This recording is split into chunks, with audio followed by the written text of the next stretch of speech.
Shalom. Kali ini kita akan sama-sama mengupas kebenaran firman Tuhan dan merenungkannya. Tema hari ini adalah rahasia sehat dan indah di mata Tuhan. Firman Tuhan dari 2 Korintus pasal yang kelima, ayatnya yang ke-9 saya akan bacakan.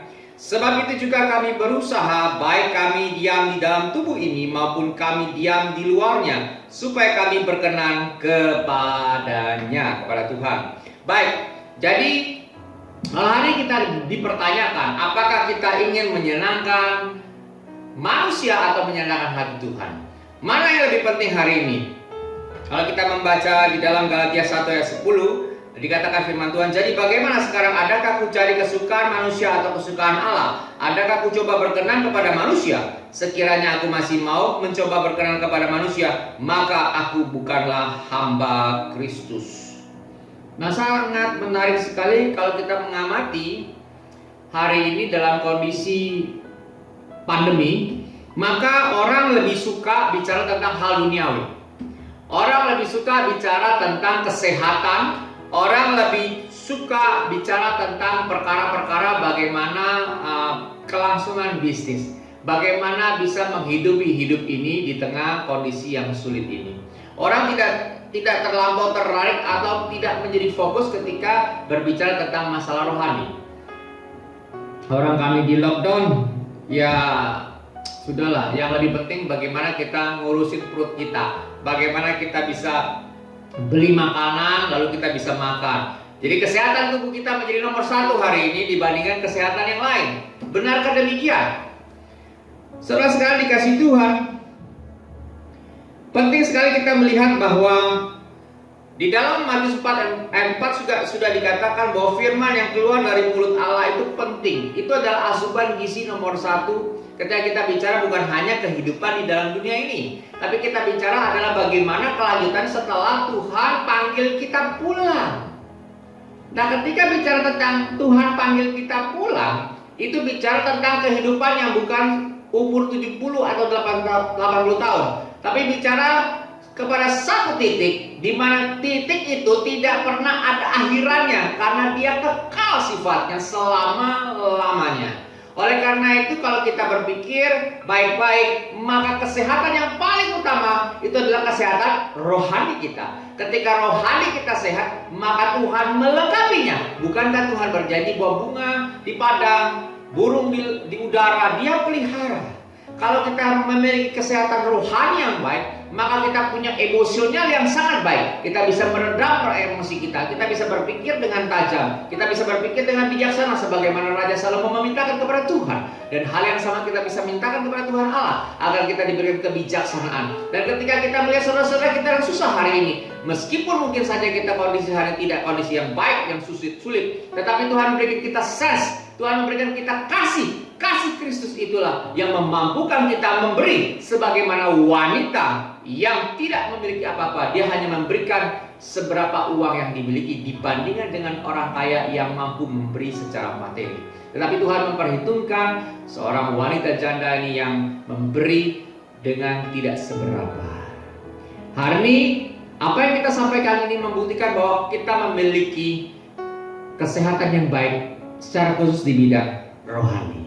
Ini penting sekali karena apa? Karena pada akhir nanti ketika Tuhan panggil kita pulang, kita mesti punya deposito di surga. Kita harus punya sesuatu yang kita persembahkan bagi Tuhan. Bukankah Tuhan mempercayakan kepada engkau dan saya hari ini talenta-talenta? Dan Tuhan bersyukur luar biasa, berterima kasih dan akan memuji engkau dan saya ketika kita dapat menduplikasi talenta yang Tuhan berikan kepada. Ketika kita memiliki talenta 1, kita bisa duplikasi menjadi 2. Tuhan berikan kita 5 menjadi 10. Itu yang Tuhan harapkan. Bagaimana mungkin kita berkarya bagi Kristus? Bagaimana mungkin kita memiliki sense of love daripada Kristus? Bagaimana kita memiliki passion kepada sesama kita jika rohani kita tidak sehat? Bagaimana mungkin kalau rohani kita kelaparan, kita biarkan itu terjadi hari lepas hari sepanjang tahun? Bagaimana Tuhan melihat kondisi ini? Apakah Tuhan tidakkah bersedih melihat kondisi kita yang sungguh-sungguh sangat kelaparan rohani? Sedangkan kita merasa lapar saja satu hari, setengah hari kita terlambat makan siang, itu sudah mengganggu. Kalau kita terlampau sering, mah kita bisa terganggu. Kalau kita kekurangan asupan gizi dan mineral, juga akan mengganggu kesehatan kita. Terlebih kesehatan rohani kita. Kalau kita tidak isi, kalau kita tidak baca kebenaran firman Tuhan, kalau kita tidak dengar firman Tuhan, kalau kita tidak merenungkan firman Tuhan, bagaimana kualitas hidup kita bisa menjadi baik. Oleh karena itu penting sekali kita hari ini menyendengkan telinga kita kepada Tuhan, belajar kepada Tuhan, taat kepada Tuhan, dan tahu persis bahwa perjuangan kita di dalam kondisi pandemi ini sekarang bukan suatu perjuangan yang mudah, perjuangan yang sangat-sangat berat. Pola hidup kita mulai berubah. Kemana-mana kita sudah harus sering cuci tangan, kita harus mulai menggunakan masker, dan ada begitu banyak hal-hal yang harus kita ubah di dalam kondisi new normal. Suka atau tidak suka, dunia sedang berubah. Dan sudahkah kita siap jikalau Tuhan nanti panggil kita? Kita sehat secara jasmani, kita sehat secara rohani, dan lebih daripada itu, buah karya pelayanan kita berharga di mata Tuhan, dan kita akan mendapatkan rewardnya, penghargaan dari Tuhan Allah. Itulah kerinduan kita hari ini ketika kita bisa berkarya lebih bagi Tuhan. Maukah saudara sedang jemaat dikasih Tuhan berkarya bagi Tuhan? Kalau mau, mari kita dekat dengan Tuhan. Terus jangan pernah kita lalai untuk terus mengisi kerohanian kita. Tuhan Yesus memberkati kita dimanapun kita berada. Mari kita berdoa.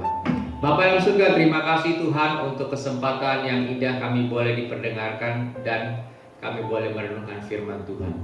Tolong kami Tuhan supaya kami boleh mengerti maksud Tuhan dan kami mau menjadi pelaku firman. Terpujilah nama Tuhan, di dalam nama Tuhan Yesus kami berdoa. Amin. Tuhan Yesus berkati.